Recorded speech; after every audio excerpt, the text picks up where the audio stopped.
Benjamin Scott came home angry that day, a terrible day at the office, stress eating him alive. He pushed through his front door unannounced, ready to collapse into the silence that had swallowed his house for 8 months.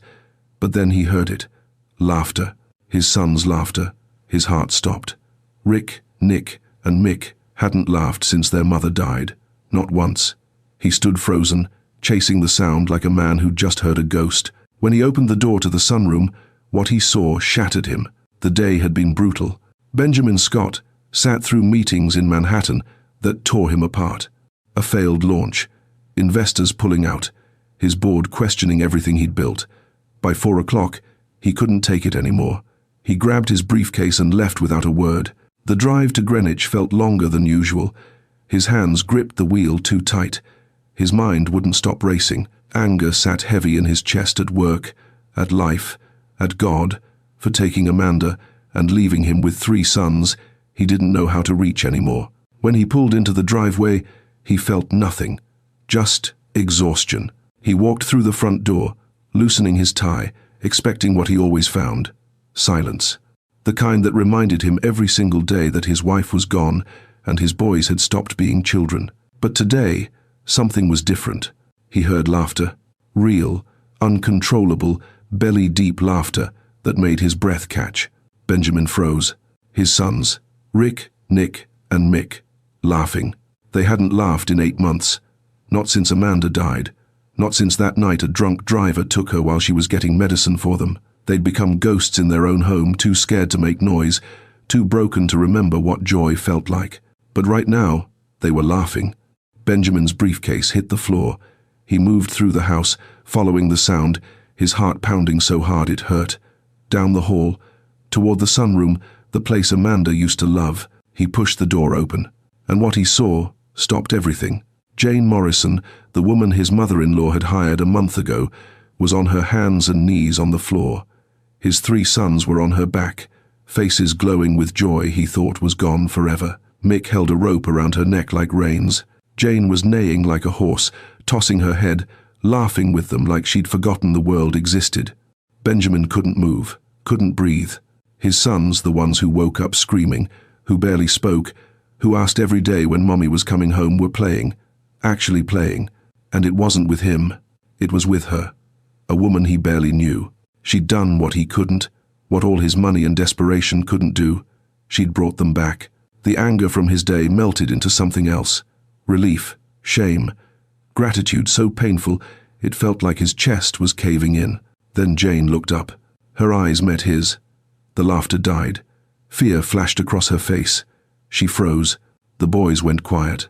They slid off her back and pressed close to her, like they were protecting something fragile. Benjamin stood in the doorway, unable to speak.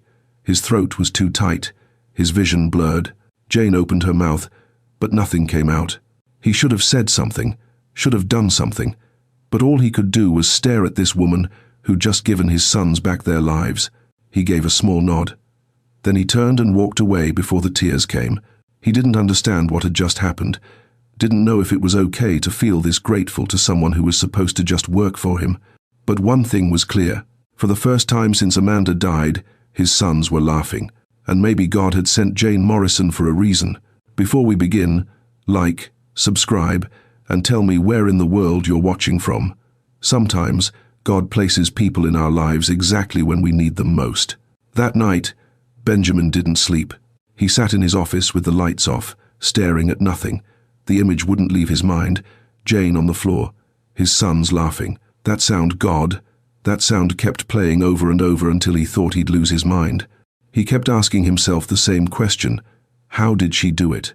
He'd tried everything. After Amanda died, he read every book on childhood grief he could find. He hired Dr. Patricia Chen, the best child psychologist in Connecticut. She came twice a week with her calm voice and her carefully chosen words, sitting cross-legged on the floor with Rick, Nick, and Mick, trying to get them to talk about their feelings. It didn't work. He'd bought them new toys, thinking maybe distraction would help. He'd rearranged their schedules, created routines, made sure they ate healthy meals and got outside every day. He did everything the experts told him to do. Nothing worked.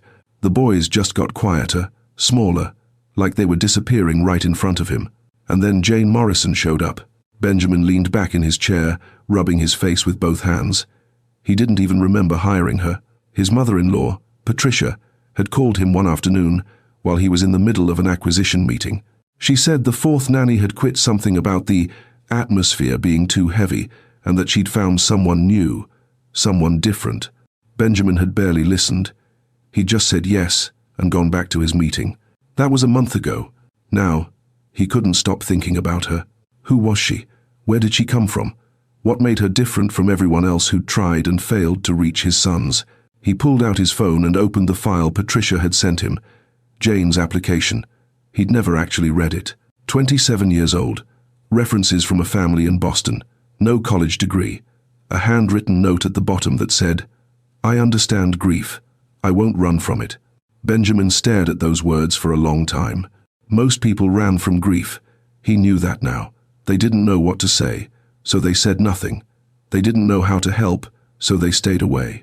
Even his closest friends had stopped calling after the funeral. It was easier for everyone to just pretend the Scotts were fine and moving on. But Jane hadn't run. She'd walked straight into the heaviest house in Greenwich and somehow made it feel light again. The next morning, Benjamin came downstairs earlier than usual. He told himself it was because he had an early call with Tokyo. But that wasn't true. He wanted to see her. Jane was already in the kitchen, moving quietly, making breakfast. She didn't hear him at first.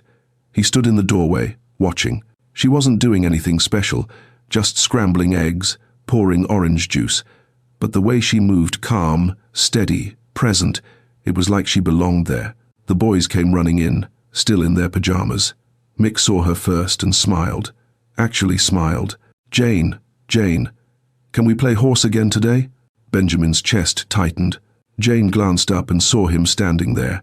Her smile faltered, just for a second, like she wasn't sure if she was still in trouble. "Good morning, Mr. Scott," she said quietly. "Benjamin," he corrected. His voice came out rougher than he meant. "Just Benjamin." She nodded, turning back to the stove. Rick tugged on her shirt. "Jane, can we? Can we what, sweetheart? Play horse, like yesterday?" Jane hesitated, her eyes flicking toward Benjamin. He should have said no. Should have reminded them that Jane had work to do. That playtime wasn't part of her job description. But he didn't. "After breakfast," he heard himself say. 3 pairs of eyes turned to him, his sons, shocked that he'd said yes, and Jane, surprised that he wasn't angry. "After breakfast," Jane repeated softly, smiling at the boys. "Now, sit down and eat." They obeyed without argument. Benjamin poured himself coffee and sat at the far end of the table, watching. The boys talked to Jane while they ate. Not full conversations, they still weren't ready for that, but small things. Mick told her about a dream he had. Nick asked if she liked dinosaurs. Rick just sat close to her, like being near her was enough. And Jane listened, really listened, like every word mattered. Benjamin realized something that made his throat tight. She wasn't just good with them, she loved them, and they loved her back.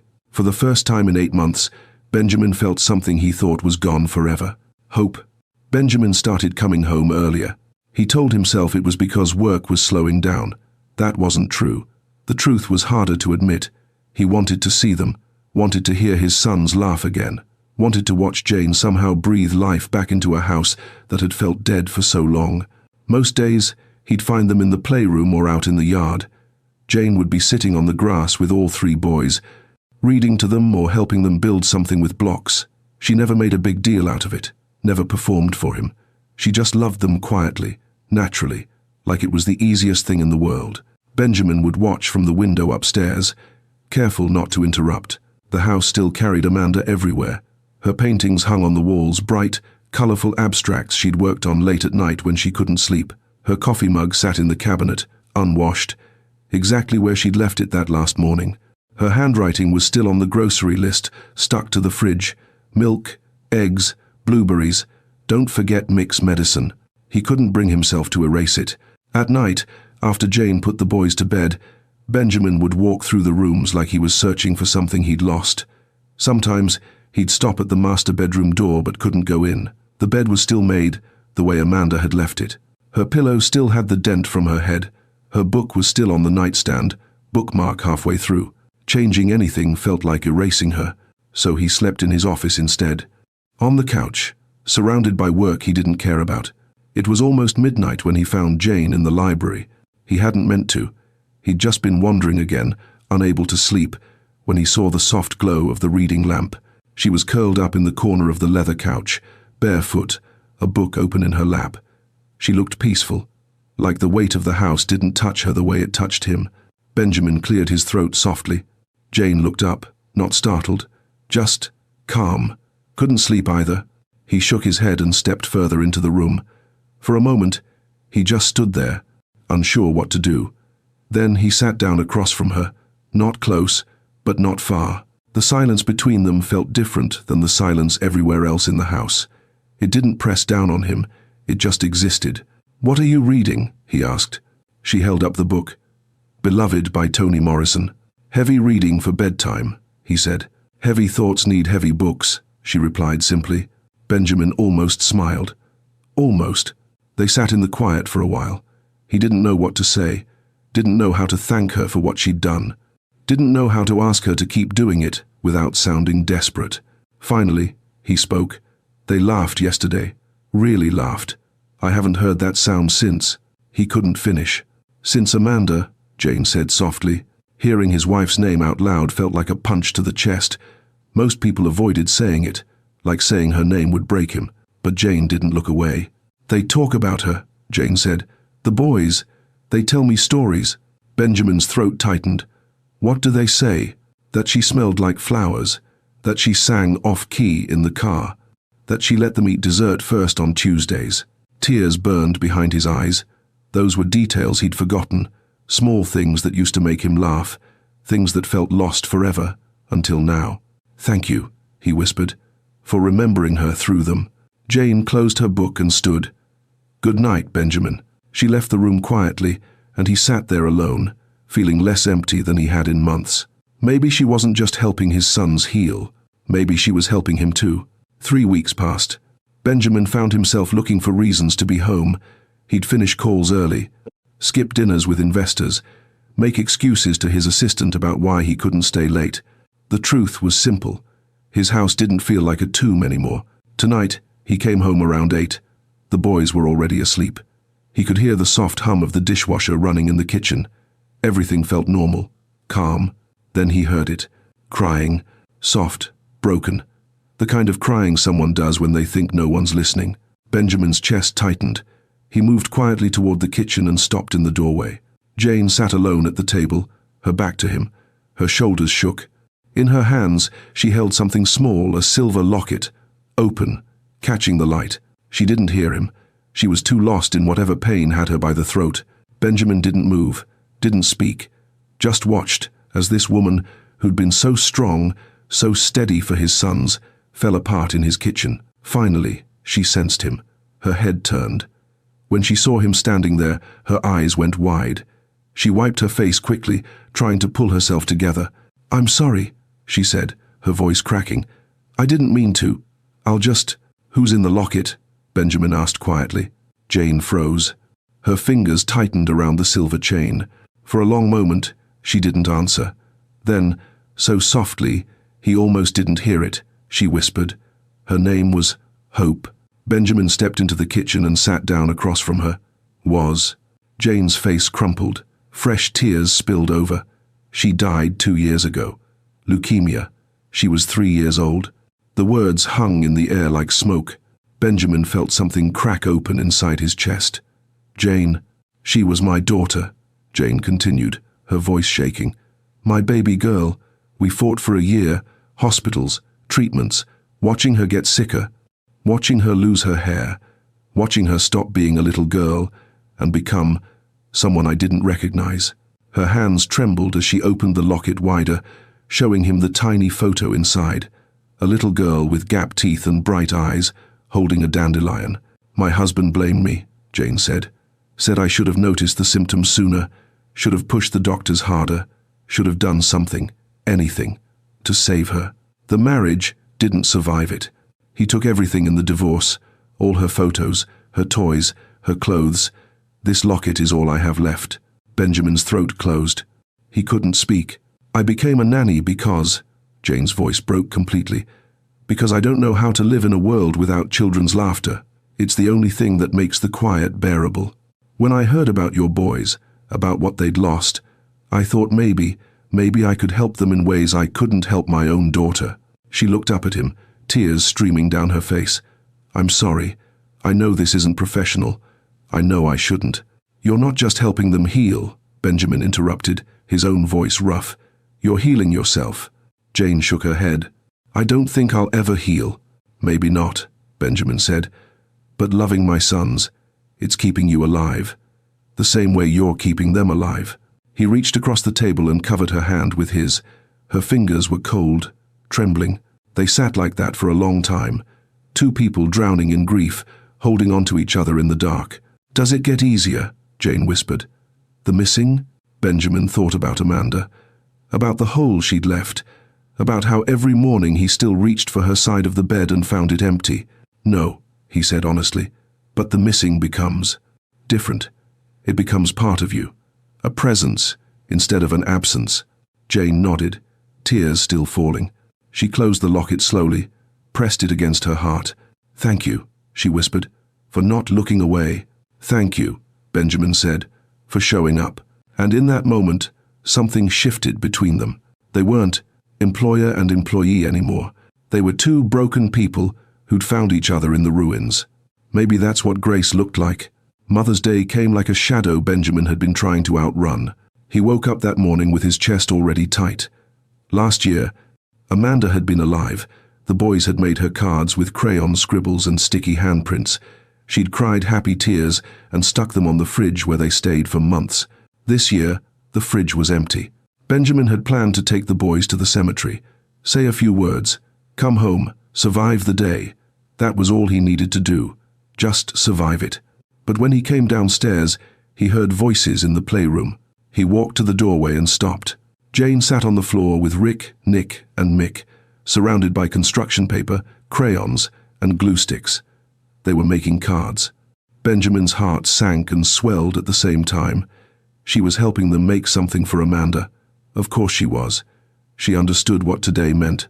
He stepped closer, watching quietly. Mick held up his drawing first, a stick figure with dark skin and a big smile, surrounded by hearts. In crooked crayon letters, "For Jane, you make us smile." Benjamin's breath caught.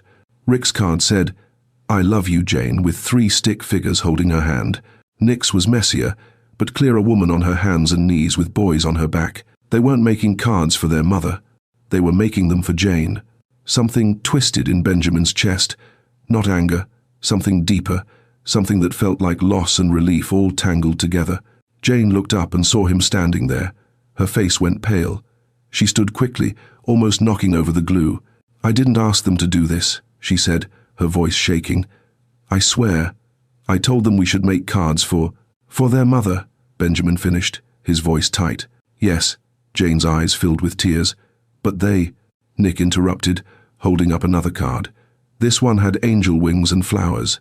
We miss you, Mummy." Benjamin felt the air leave his lungs. They hadn't forgotten Amanda. They'd just made room for someone else. Mick tugged on Benjamin's sleeve. "Can Jane come with us? To see Mummy?" Benjamin looked at Jane. She was already shaking her head, backing away. "No, I shouldn't. That's private.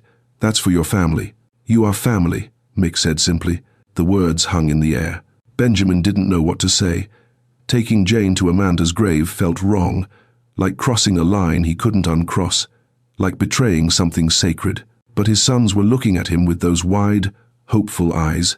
And Jane was standing there, terrified she'd ruined everything. "If she wants to come," Benjamin heard himself say, "she can." Jane's eyes went wide. "Benjamin, are you sure?" No, he wasn't sure. But he nodded anyway. An hour later, they stood together at Amanda's grave, Benjamin, Jane, and 3 little boys who didn't understand why love had to be complicated. The boys placed their angel card on the headstone. Then they stepped back, quiet. Mick reached for Jane's hand and pulled her forward. "Tell Mummy you're nice," he whispered. Jane knelt at the grave, tears streaming down her face. "I hope you don't mind that I love them," she said softly. "I'm not trying to replace you. I couldn't help it." Benjamin stood behind her, his throat too tight to speak. Rick whispered to the headstone. "Mommy, Jane makes good pancakes, and she plays with us, and she doesn't get sad when we talk about you." That last line broke something in Benjamin. He'd been the one getting sad, the one pulling away, the one making his sons feel like loving someone new meant forgetting their mother. Jane stood, wiping her eyes. She met Benjamin's gaze, and something passed between them. Understanding, forgiveness, permission to keep living. 2 months after that day at the cemetery, Benjamin went to a charity gala at the Greenwich Country Club. He didn't want to go. He'd been avoiding these events since Amanda died. But his mother-in-law, Patricia, was on the planning committee, and she'd insisted, "You can't hide forever, Benjamin. People want to see you." So he went. The room was full of familiar faces, people who'd known Amanda, people who'd sent flowers after the funeral and then never called again. They smiled at him now, polite and distant, like he was something fragile they didn't know how to touch. Harrison Blake, a fellow tech CEO, approached with his wife, Vanessa. "Benjamin, good to see you out," Harrison said, shaking his hand. "How are the boys?" "Better," Benjamin said. "Much better, actually." Vanessa smiled, but there was something sharp behind it. "Yes, I heard you found wonderful help. What's her name again?" Warning bells went off in Benjamin's head. "Jane Morrison," he said carefully. "And she's been quite devoted to the children, from what I hear," Vanessa continued, her voice dripping with false sweetness. "She's excellent at her job." Vanessa exchanged a look with Harrison. "Of course, I just think it's wonderful that she's so involved. Some might say unusually involved for household staff." Benjamin's jaw tightened. "I'm not sure what you're implying." "Nothing." Vanessa touched his arm. "Just that people talk. There was a photo of you all at the farmer's market last week, the boys holding her hands, you pushing the cart. It looked very domestic. We were buying groceries." "Of course," Vanessa said, "but you know how people are. A young woman, a widower, 3 impressionable children." She trailed off meaningfully. Harrison cleared his throat. "What Vanessa means is, maybe consider the optics. For the boys' sake." Benjamin's voice went cold. "The boys are happy for the first time in 8 months. That's the only optic I care about." He walked away, his hands shaking. But over the next week, the whispers grew louder. Someone wrote a blind item in the local society column. "Which widowed tech titan is getting too comfortable with the help?" A photo appeared online, Jane and the boys at the playground, laughing. The caption read, "Nanny," or something more. Then the call came from Brookfield Academy, the private preschool where he'd enrolled Rick, Nick, and Mick for the fall. The headmaster's voice was apologetic, but firm. "Given the recent attention, and considering the sensitivity of our other family's concerns, perhaps it's best if the boys start next semester instead." Benjamin gripped the phone. "You're rejecting my sons because of gossip. We're protecting all our students from unnecessary scrutiny. My children are being punished for having someone who loves them? Mr. Scott, please understand." Benjamin hung up. His chest felt like it was caving in. Not because of the school. He could find another school, but because he knew what this meant. Jane would hear about this. She'd see the articles. She'd know she was the reason his sons were being rejected. And she'd leave. He drove home faster than he should have, his mind racing. When he got there, he went straight to Jane's room in the guest cottage. The door was open, and she was packing. Her suitcase lay open on the bed, half filled with clothes. She moved mechanically, folding shirts, placing them inside.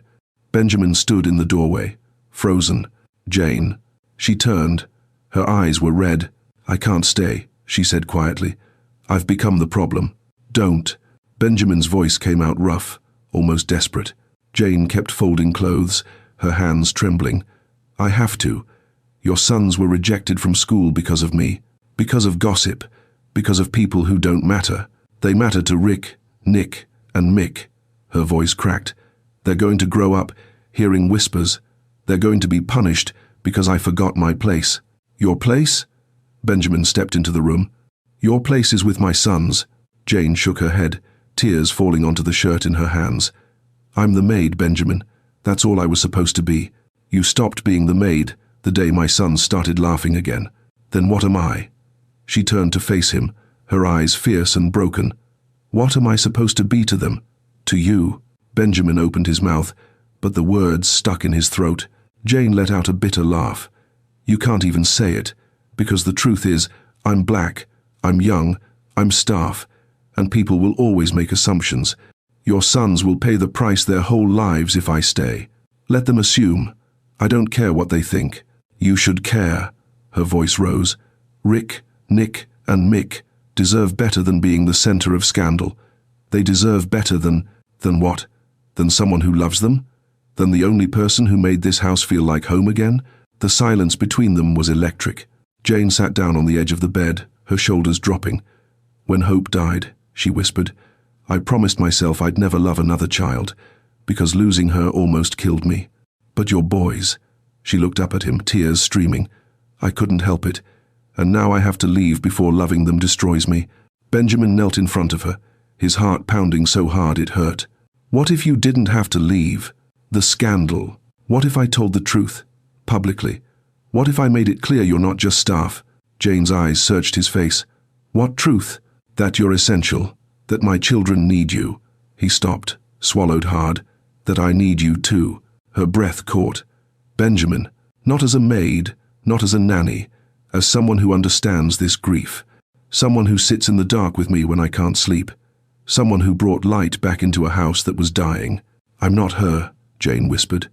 I'll never be Amanda. I know, Benjamin's voice broke. And I'm not asking you to be. I'm just asking you to stay. Because when I think about you leaving, when I think about this house without you in it, I can't breathe. Jane covered her face with her hands, sobbing. Benjamin stayed on his knees, waiting, terrified she'd say no. Finally, she looked at him. If I stay, it can't be like this. I won't hide. I won't pretend to be less than I am. I don't want you to. Your world won't accept me. Then my world needs to change. Jane stared at him for a long moment, something shifting in her eyes. I'll stay, she said quietly, but not as your employee. As myself, all of myself. I wouldn't want it any other way. She stood, and he stood with her. For a moment, they just looked at each other, two broken people who'd found something fragile and real in the wreckage. Jane reached out and unpacked her suitcase, and Benjamin finally breathed. The week after Jane unpacked her suitcase, something shifted in Benjamin. He stopped hiding. He'd scheduled an interview with the Wall Street Journal weeks ago, standard publicity for a new product launch. His PR team had prepared talking points about cloud infrastructure and market expansion. Safe topics, corporate topics.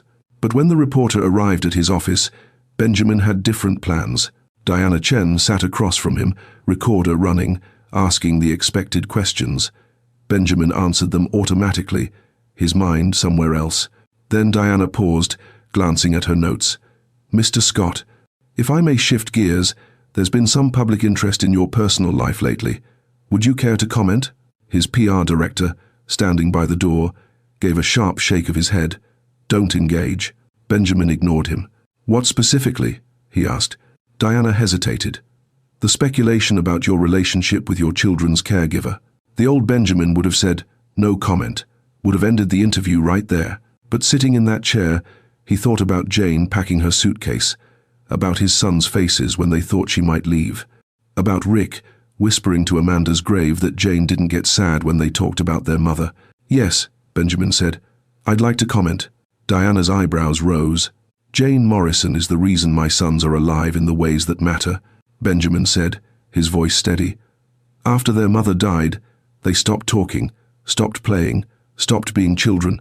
I hired specialists, therapists, tried everything money could buy. Nothing worked. And then Jane showed up. She didn't try to fix them. She just loved them. She got on her hands and knees and played horse. She read them stories. She sat with them through nightmares. She gave them permission to heal. Some have suggested the relationship is inappropriate, Diana said carefully. Benjamin's jaw tightened. Some people see a young black woman caring for 3 white children and automatically assume something improper. That says more about them than it does about her. So the relationship is strictly professional? Benjamin paused. This was the moment. Jane Morrison is family, he said.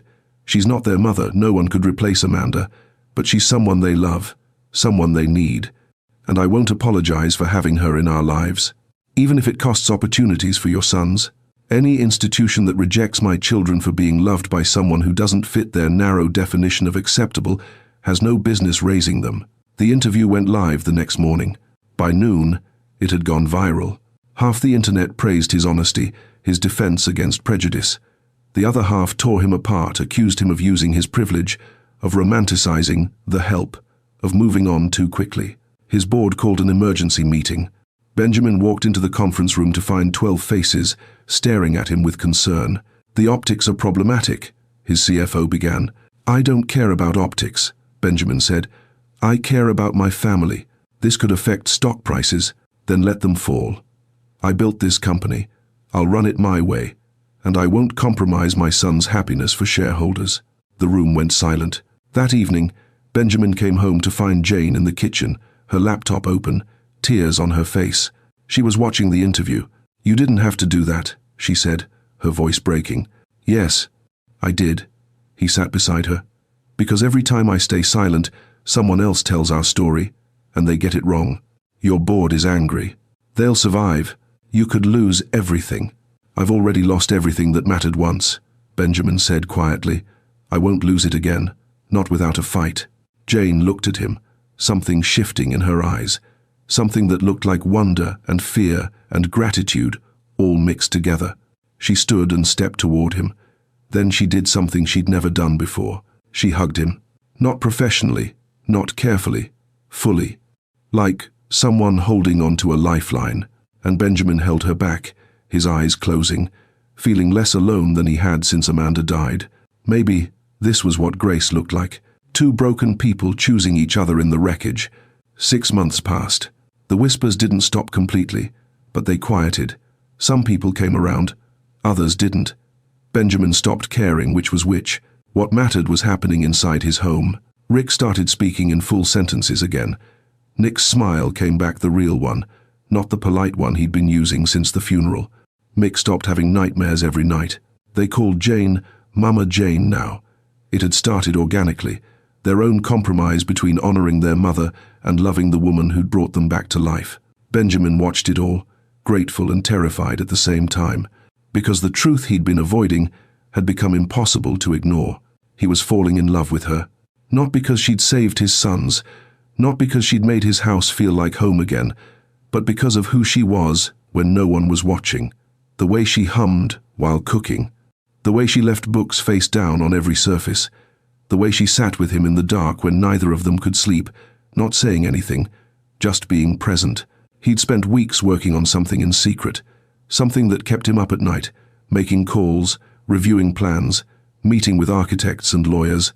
Tonight, he was finally ready. He found Jane in the garden with the boys. They were planting flowers, Amanda's favorite peonies. The evening light made everything look golden. "Jane, can I show you something?" She looked up, dirt on her hands, a question in her eyes. He led her to the east wing of the estate, the section that had been closed off since Amanda died. She'd planned to turn it into something, but never got the chance. Benjamin opened the doors. Inside were blueprints spread across tables, architectural renderings on the walls, documents with official seals. Jane stepped in slowly, her eyes scanning everything. "What is this?" she whispered. "The Hope and Amanda Foundation," Benjamin said. "A residential care facility for families with children undergoing cancer treatment, medical support, grief counseling, play therapy. A place where families can heal together." Jane's hands flew to her mouth. Her daughter's name, Amanda's name, together. "You do this?" Tears spilled down her face. "I can't build it without you," Benjamin said quietly. "You know what these families need. You've lived it. This is your calling, Jane. But it doesn't have to take you away. It can happen here, with us." He handed her an envelope. She opened it with shaking hands. Inside were legal documents, co-director of the foundation, equal partner, and beneath that guardianship, papers. "If anything happens to me," Benjamin said, his voice rough, "you're their legal guardian. You already are in every way that matters. This just makes it official." Jane couldn't speak. She just stared at the papers, tears streaming. "I'm not asking you to replace Amanda," Benjamin said. "I'm asking you to help me honor her, to turn our grief into something that saves others." Jane looked up at him, and something passed between them that felt bigger than words. "Why?" she whispered. "Why would you do this for me?" Benjamin stepped closer, his heart pounding. "Because you're not just important to my sons," he said. "You're important to me, and I don't want to imagine a life without you in it." The air between them shifted. Jane reached out and took his hand, and for the first time since Amanda died, Benjamin felt something other than grief. He felt hope. 6 months later, the Hope and Amanda Foundation opened its doors.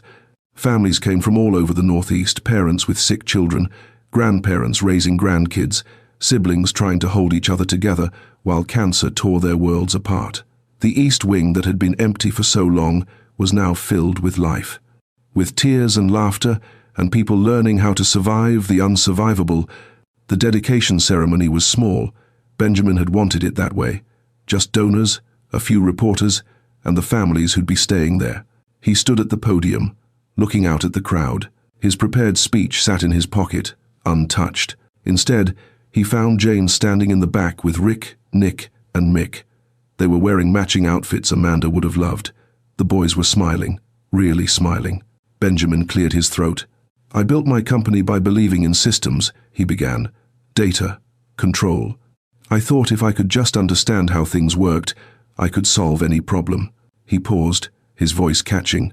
"Then I lost my wife, and I learned that some things can't be solved. Some things can only be survived." The room was silent. I was failing at surviving. My sons were failing with me. We were drowning in a house full of everything except what we needed most. He looked directly at Jane. "Then someone showed up who taught me that healing doesn't come from fixing. It comes from presence, from staying, from loving people in their mess and not asking them to clean it up first." Jane's hand covered her mouth, tears streaming. "This foundation exists because 2 women believed that the only response to unbearable loss is unbearable love.